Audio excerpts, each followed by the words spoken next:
Vicente Fox Quesada nació el 2 de julio de 1942 en la Ciudad de México, aunque muy pronto se trasladó con su familia al Rancho San Cristóbal, en el municipio guanajuatense de San Francisco del Rincón.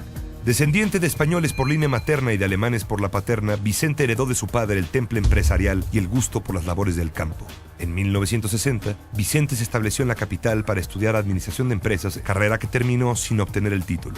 Al finalizar la década de los 70, la inquieta naturaleza de Vicente lo condujo hacia nuevos caminos. Se dedicó a sus negocios agrícolas, manufactureros y de exportación en Guanajuato. La respuesta que buscaba, sin embargo, no estaba ahí, sino en la política.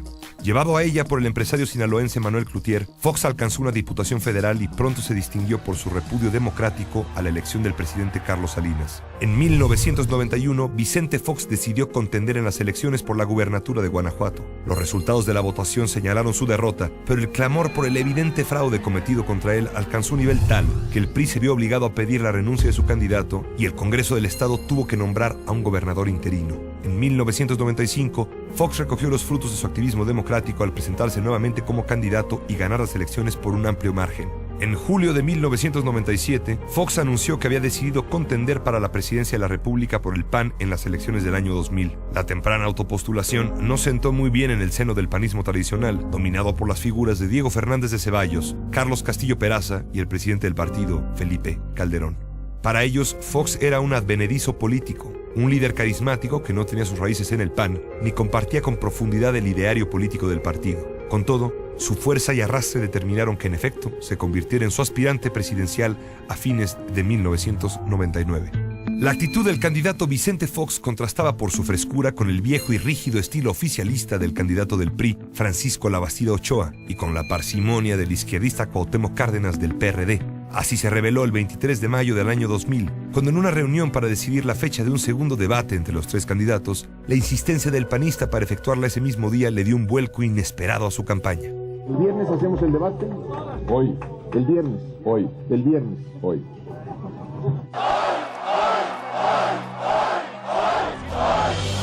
La voz de Fox se convirtió en el grito de guerra de una sociedad dispuesta a cumplir el sencillo mandato del candidato: sacar al PRI de los pinos. Y en efecto, Fox, el demócrata extravagante, lo logró con el 42.5% de los votos en las elecciones del 2 de julio. Fox tomó posesión de la presidencia con índices de popularidad muy altos, pero desde el principio fue poco prudente al actuar y especialmente al hablar. Como candidato, Fox había sugerido que el problema del EZLN en Chiapas podía solucionarse con buena voluntad en 15 minutos.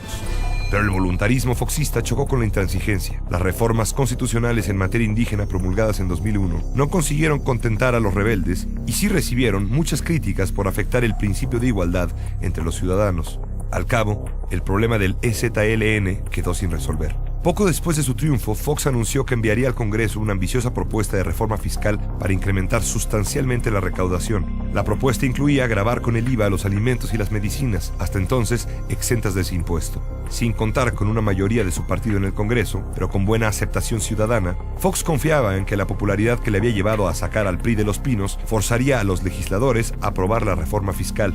No fue así. La reforma hacendaria del presidente fue rechazada en el Congreso por una aplastante mayoría. La miscelánea aprobada en su lugar dejó a México prácticamente en el lugar que ya tenía, con una de las recaudaciones más bajas del mundo. Junto con la reforma hacendaria, la gestión de Fox vería igualmente derrotadas sus principales iniciativas, las llamadas reformas estructurales en materia política, energética y laboral. El presidente propone y el Congreso dispone, resumió el propio titular del Ejecutivo. Pese a todo, el sexenio de Fox mantuvo la estabilidad económica heredada del gobierno de su predecesor, con inflación controlada, alta inversión extranjera directa y crecimiento en turismo, pero con baja creación de empleo y un magro crecimiento del PIB.